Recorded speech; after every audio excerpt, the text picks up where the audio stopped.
We are here with Greg Brown, who's just come out literally moments ago from that meeting with President Obama. Not the first time you've met the president. Right. Tell me the gist of what you got out of that meeting. So we spent over 4 hours together. I thought the president was very engaged. The themes were very simple: job creation and growth. So we all recognize that we're in it together. This is a critical juncture. The economy is growing again, but needs to grow faster, and that was the context for the discussions. What about for your business? What did you come away with? Well, I think that the administration is receptive and understanding of what needs to occur to create jobs. We have to invest in this country. We have to approve, and looks like it will, the South Korean Free Trade Agreement.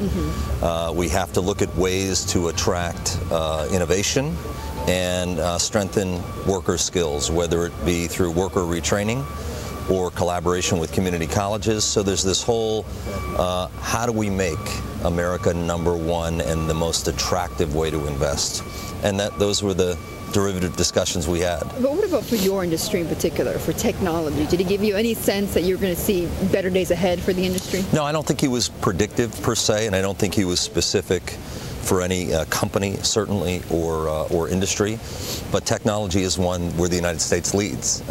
We've got the Microsofts, the Googles, the Facebooks, the Twitters, and we have a lot of talent and a lot of venture capital on the sideline. Right. That we have to be able to find ways to get constructively invested to maintain and extend our lead in technology, as an example. Well, Greg, you know, all morning long we've been talking about it. Actually, all day long we've been talking about companies that are sitting on $2 trillion of cash, including your company. So what is it going to take to get you to start spending and to start hiring? Well, I think we're beginning to do that, and we're investing organically in Motorola to grow it because we think we're in very attractive markets. We think we have a substantial differentiation quotient, and we'll continue to do that. I think overall, Betty, we got to make sure that we minimize or eliminate uncertainty, and we have a climate from a regulatory standpoint that's conducive and reflective to further investment. Those were some of the discussions we had. But does that mean that you're ready to start hiring? We are.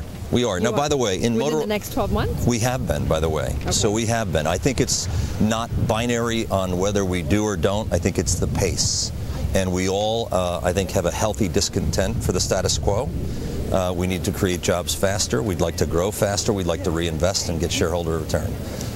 Greg, one of the criticisms of these types of meetings, because we've seen more than one of these summits at the White House, is that there's very little carry-through.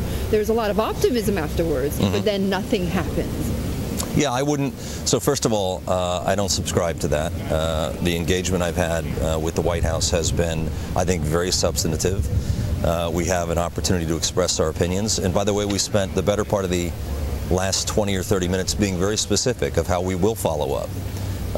The areas for re-engagement in terms of the administration and the president's staff. So we all have our interface points on how to make this. This meeting is not episodic. We think it will be continual. Well, then what is the next step when you came away from this? So we agreed, and I don't want to disclose too much that would be confidential, but we agreed on a number of us engaging on different issues within the touch points that will be prescribed within the administration, so we can follow up. Look, it's not about optics. It's about delivery, and we all are very focused on that. So we all are very busy people, including the president. I think it was purposeful. I think it was substantive. And there was a clear commitment to say, let's get this thing moving. Well, he did mention on his way out that he was confident that progress was made, so it sounds that way. Greg, thank you so much for Betty, thank you. Staying out here and interviewing with us. No problem. That was Greg Brown, the co-CEO of Motorola.